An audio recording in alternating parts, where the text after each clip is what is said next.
The return of Peggy. The naming of the terrace was a happy accident. It must have been an accident, for Jenkins Avenue crossed it at right angles, and just to the north ran 60th Street.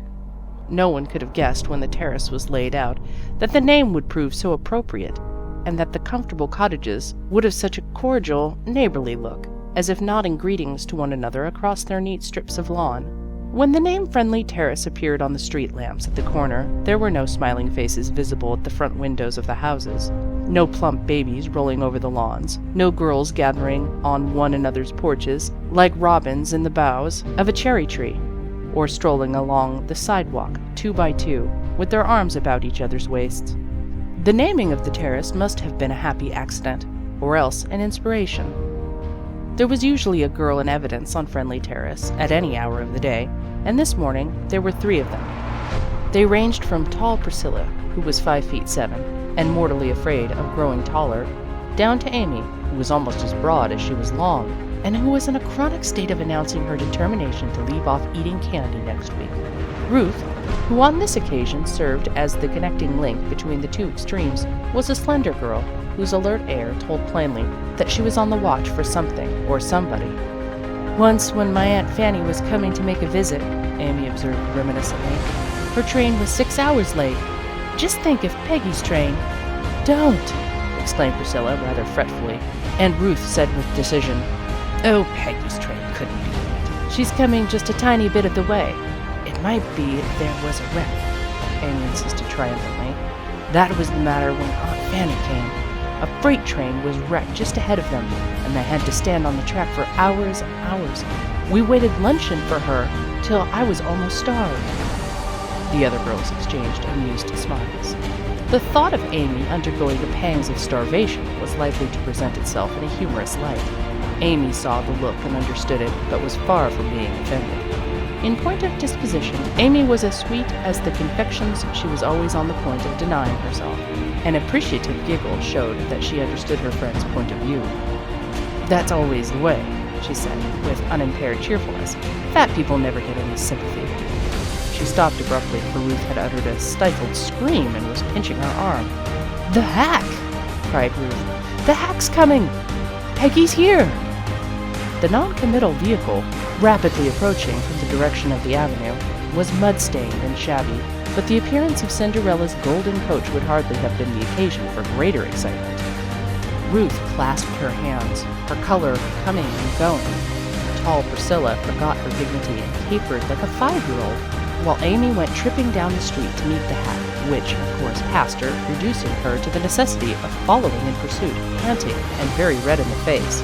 All along the terrace, people came to the windows at the sound of wheels, for from the mothers down to the babies, everyone knew that Peggy Raymond was coming home that morning. Even Taffy, Peggy's dog, bounded out to add his mite to the general welcome. "Talk of the intelligence of animals," gasped Priscilla, as Taffy shot between Ruth and herself, narrowly avoiding upsetting both. "That dog knows it's Peggy just as well as we do. Oh, why don't the man stop in the right place?" The mud-splashed vehicle came to a standstill midway between Peggy's home and the vacant cottage door. Before it had fairly halted, the girls were abreast of it. "Here we are, honey. Hurry up. We're dying for a sight of you." "Oh, don't be such a slowpoke. Even Taffy is losing patience." This last comment was unnecessary, as Taffy was speaking for himself, barking uproariously and leaping about with an air of the keenest anticipation. The door of the hack opened. Very deliberately, a girl stepped out. She was a tall girl dressed in black, which added to her apparent slenderness. Her lips, which suggested a degree of self-repression unusual in a girl of her age, were tightly set. She did not look in the direction of the crestfallen trio ranged along the sidewalk. "Why," cried Amy, who had an odd fashion of announcing discoveries which had been apparent to everyone for some time, "it isn't Peggy after all." We thought you were somebody else," explained Priscilla, with considerably less than her usual self-confidence. The newcomer took as little notice of the stammered apology as she had of her boisterous welcome. Silently, she assisted a lady draped in mourning to alight, and together they made their way to the empty cottage, which displayed in the front window the sign, "To Rent." The hack driver grinned, fully appreciating the little comedy, while the girls exchanged glances of mingled wrath and humiliation.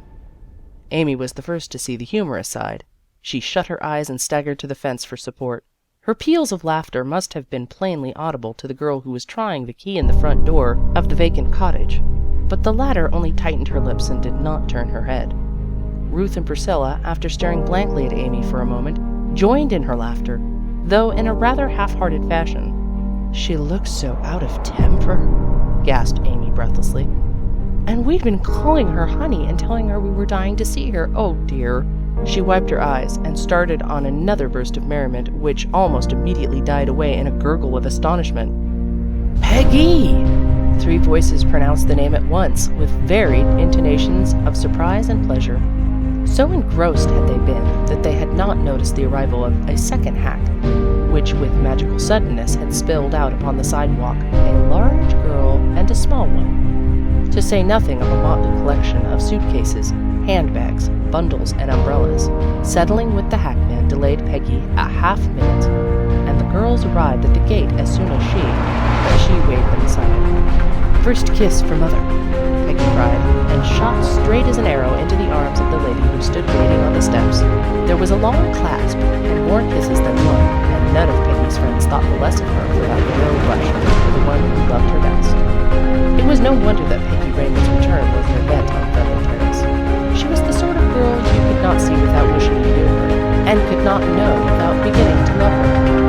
From her reddish brown top down to the tips of her toes, bubbling over with life and joyous energy. It was a nice world, Peggy thought, full of nice people. Every tomorrow was stored for her with wonderful possibilities, as the yesterday were full of sweet recollections. Complaining, discontented people wakened in her the same sorrowful wonder she felt when she saw a blind man filling his uncertain head across the street. Indeed, to Peggy, discontent seemed another more dreadful form of blindness. "Come into the house, all of you," Peggy taken up with a brief delay of kissing everybody twice around. "Hasn't Dorothy grown, girls? Wouldn't you think she was more than 4 years old? What are you doing, Dorothy, darling?" "I'm wiping off the kisses," Dorothy replied with great distinctness, scrubbing violently the rosebud of her mouth, "because I don't like kisses to stick on some of my mouths." "She says that because she's forgotten you since last year," Becky explained excusingly. "She'll be real friendly after a day or 2. Oh, Amy, you mustn't try to lift that heavy suitcase. It weighs as much as you do." "I'm afraid not. I've gained 3 pounds since you went away," replied old girl. "Next week I'm going to stop eating candy and begin to walk 10 miles a day." Everybody laughed, for when hearts are light, their jokes serve as well as others. They streamed into the house, laid in procession, piled Peggy's belongings in the middle of the room. Then they threw her down on the window seat, chaffing over the undeniable difficulty of even dividing one girl among 3. "I'm so glad to see you. Just who you are," Amy declared, seating herself on Peggy's knee, as each of the others had preempted the side. "And to think of your staying 6 weeks when you said you'd only be gone a month." "I hated to leave the house." Peggy's face clouded for a moment, as she spoke her sister's name. She isn't very well. "You know, we are going to keep Dorothy with us for a while. She's so full of life that she's a test on her own." "I stood on a house once," observed Dorothy, suddenly becoming interested. "It sticked in me and I hollered." She frowned and meditated as she added, "I don't like to be called a house. It's an hour, darling. Oh, please, you don't know how good it seems to get back to the terrace, where people know each other, me and others. Is it so bad? Big city?" Priscilla almost rapped out. "I believe I like it. I like it because I realize that something happening over there." Peggy shook her head with decision. "To me, house lived in a flat, and there was only one woman in the building who should know if she had not the street. One morning when I was there, we heard the greatest commotion in the flat just over ours. Somebody screamed, and then we could hear somebody else running around right over our heads, and then there was the sound of electricity. The windows were open, and we heard everything plainly as we near me. Well, what happened to me? That's what we couldn't imagine. I wanted to rush right out first thing, but Alice said people would though she thought the name of the little house was Peggy. Well, time I just realized there was a knock. When the door was through, I said I lived on the next floor, and something was Oh, goodness. Peggy's voice grew pensive at the remembrance of that sorrowful scene. I never imagined anything so dreadful.